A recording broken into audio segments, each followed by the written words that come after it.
Hey guys, I'm back again with a slightly different type of video this time.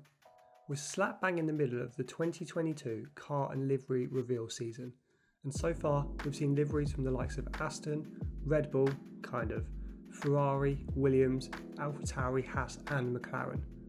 And while there have been some stunning looking cars such as the Aston Martin, the McLaren livery hasn't quite ticked my boxes. They've gone with a slightly new look by introducing a paler and lighter blue colour, but I don't think it quite works as well as it could.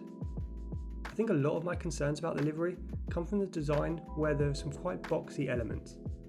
The front of the nose with the blue that swoops across it isn't overly fluid, and I'm not a fan of the pinched black area just underneath the halo. And finally, McLaren have gone with a matte finish on this year's car.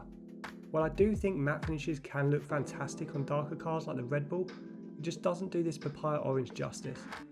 So I've jumped in and created a redesigned McLaren 2022 livery.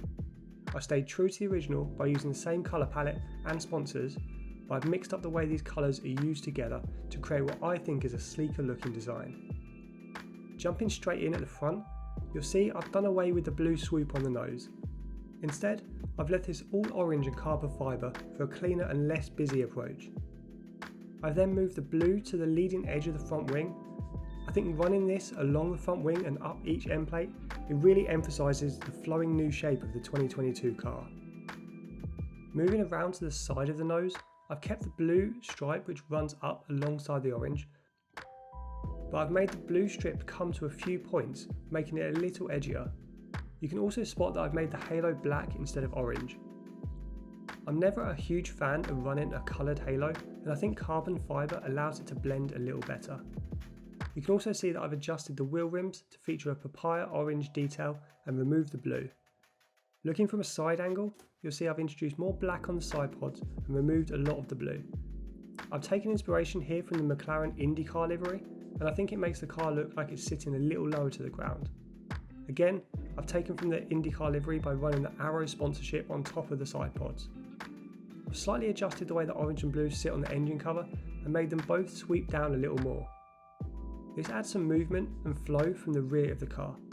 And finally, on the rear wing, I've swapped the blue for orange and incorporated the blue as a sweep on the top edge of the wing.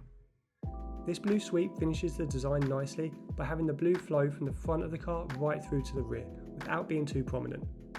I think when you compare the two cars side by side from the front, my redesigned livery makes the car look much wider and far more aggressive. I think the same is true from the side view too. There was less blue and more of that lovely papaya colour with a gloss finish. Let me know what you guys think of this year's car and my redesign, and rest assured, if any more dodgy looking liveries pop up, then I'll be straight on it. But for now guys, see you on track.